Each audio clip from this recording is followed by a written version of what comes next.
Good morning, everybody, and it's been a while. Now, I've been going through and trying to improve some of my life and some of my style of fitness.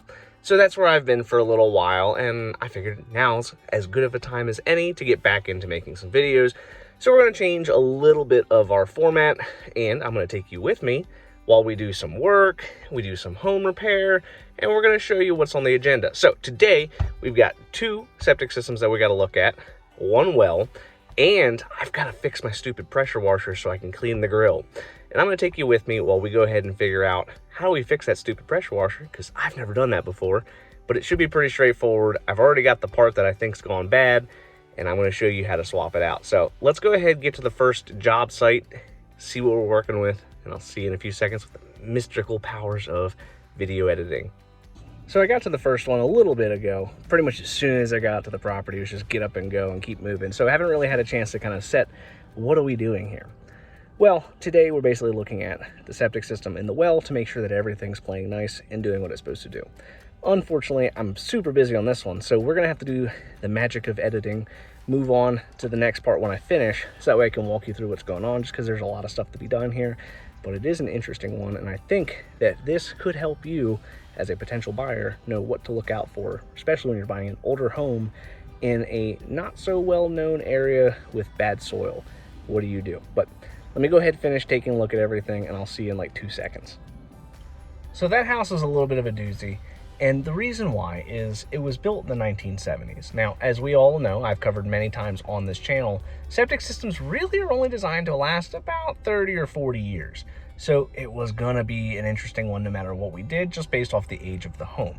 So in the late 1970s is when the system was installed with a tank to a dry well with a trench off the back of that dry well. Very common for the mid 70s to early 80s for people to do that. The drain field was attached to the dry well to act as an overflow, but also so that way it would be an extra clarification step. Once the pit fails, the pit would eventually basically act as a second tank. As we all know, the septic tank's job is to capture solids in the system, so basically it clarifies the liquid. A dry well or seepage pit, whatever you want to call it, is designed to dissipate the liquids. Now, in our area, the way they were constructed was a big pit in the ground, usually about 8-foot diameter, about 6 to 10 feet deep, and they would dry stack cinder block around, and they would put stone on the outside of that pit. And they would have a real thick 4-inch thick lid that goes right on top. And then they would put an observation port up to the surface. Now, as time goes on, solids from the tank, no matter how well you take care of it, how good your health is, your biome, all that good stuff, a little bit of debris will work its way into the pit and basically clog it up. They would put the drain field as a secondary system, so that way when that pit fails, it would overflow into the trench. We still use trenches nowadays, very similar concept, except for now, instead of being 8-foot diameter and 10 feet deep, they'll usually be about 2 or 3 feet wide, between 40 and 100 foot long, and between 3 and 10 feet deep, depending on your soil. Sometimes you have to go down 4 foot to even get to good soil. It just depends on your perk rate. So drain fields are what we use nowadays. Totally normal, totally common. You see them all the time. What we didn't expect was that the original system from the late 1970s had failed, and then what the permit was for when they did the replacement in 06. So what we had seen was in 06, there was a letter written to the county that they had a failure, and they knew they had a problem. They wanted to get things fixed. Totally normal. But what was interesting was they were also trying to apply for a permit to add an extra bedroom on the property. So they wanted to go from 3 beds to 4. Now, in our state, how we calculate your septic size is based off bedrooms, so 2 people per bedroom. In this particular circumstance, they had a 1,000-gallon septic tank. In order to go from the 3 beds to the 4 beds in 06, the requirement was to have a 2-chamber, 1,500-gallon system. And then they were going to put the 2 trenches because the dry well had failed. So when we get the lid open and we start looking at everything, it's like, would you look at that? We have the old 1,000-gallon tank, and then we have the brand new drain fields, but we still have the pit. Even though the permit said we want 1,500-gallon 2-chamber tank, get rid of the dry well, install the trenches. So we skipped the first 2. So you start digging around like, all right, well, what does that mean? Do we have any problems? What happened? So what it ended up happening was, rather than going from the 3 beds to the 4 beds, they just kept it as 3, and so they installed the replacement drain fields because the dry well had failed. The county approved for them to keep the original parts, such as the dry well and the tank, because it wasn't hurting anything and they weren't increasing the size of the home. And because they weren't increasing the size of the home, there was no requirement in 2006 to make the replacement of the tank. So that's why we have a 1970 system with a brand new drain field. It was a little bit goofy, but what you gotta know is if you're buying a house in a similar circumstance, the moment you pull a permit to go from 3 to 4 bedrooms, you're going to have to replace that tank. And the reason I know you're going to have to do it is because in '06, that was the plan, was to replace it. So in the future, anybody who wants to take that particular property from 3 to 4 beds is going to have to replace the entire tank system. Now, the drain fields are another situation where you might be able to get away with keeping that because originally they were designed for 4 bedrooms. They kept the original design specs, so the same lengths, depths, etc. All they didn't change was the tank. So more than likely, if they wanted to go from 3 beds to 4 beds, they could get rid of the tank, put the new tank style in, and keep the original drain field. But that's pretty much it for that particular property. We're off to our last one. This one should be really straightforward. 1977. We should expect 1 tank, 1 pit. Hopefully we've got no problems, but I gotta drive over there and we're gonna see what we're gonna find. So we've been into this next one. Overall, so far so good. We got here, figured out where everything is, and fortunately this particular tank has a riser to the surface and a clean out on the dry well. But this one is very similar to the one that we had previously, where it's also a tank to a dry well to a trench. When we look over here, we can actually see that we have our tank, and the reason I'm running water is just to make sure that the pipes are open and everything's flowing. But we can see that this is going to be our clean out for our dry well. On the back of it, you can't see it in the video, but right over here is going to be an overflow pipe that kind of works its way across the yard.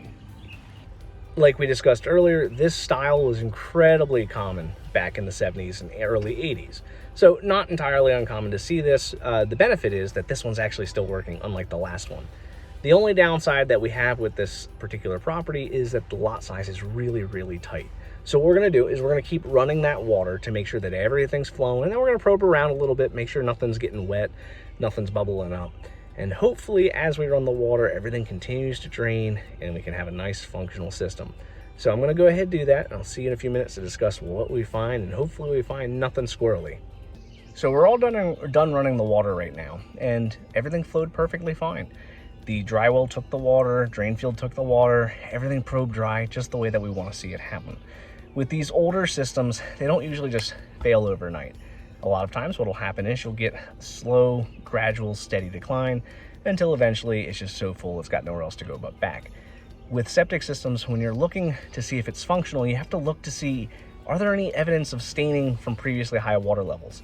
What happens when you put water into it? Does everything flow the way it's supposed to flow, or does it back up on you? In this particular circumstance, everything's flowing, everything's dry, but it's old. So they're gonna have to make sure that they're ready for eventual replacement, as all systems do. Now, if you're buying a house on a tight lot, it can make the repair a little bit more difficult and a little bit more costly because you have to get creative on how are you gonna deal with that wastewater. That's why a lot of times for modern houses, you can't have a small lot with a septic system because they know that system is going to fail at some point. So if you have a failure and you're on a 1/4 of an acre and you got nowhere to go, you're kind of screwed, right? That's why this particular property has public water to basically eliminate the restraints from the distance to the well. So now that we've finished all that, we get to go and head home to deal with our stupid pressure washer so we can get that thing finally working. But that's pretty much it for the septic system. I'll see you in a few minutes when we get home. All right, so we've made it back to the house and we have to fix this stupid pressure washer. So let me show you what all I'm working with. So apparently the last time I got done using this and I put it in the shed, I had not realized that I didn't disconnect this stupid little device right down here, and it seized in place, couldn't get it off. But the main reason why I have to change this in the first place is that I melted the hose for the pressure washer.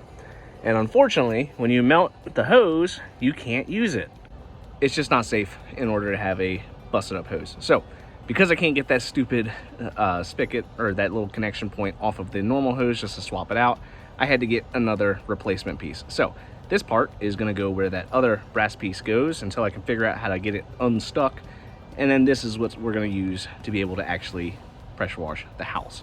So I've got a new hose. We just gotta go ahead, screw this in and get it fired up and hopefully no leaks. Well, I got a little unlucky while I was doing that. Apparently the quick releases that I thought I had in storage, they don't fit. So I unfortunately have to do this another day once I get a chance to go back to Home Depot and buy some new ones. So I guess that probably is a way to wrap this particular video up. Hopefully tomorrow we have a little bit better luck. I'm gonna have to look online and see if I can find the correct size so that way we can actually fix the stupid thing so we can get the grill working. But if you enjoy this new style of format, leave a comment, leave a like.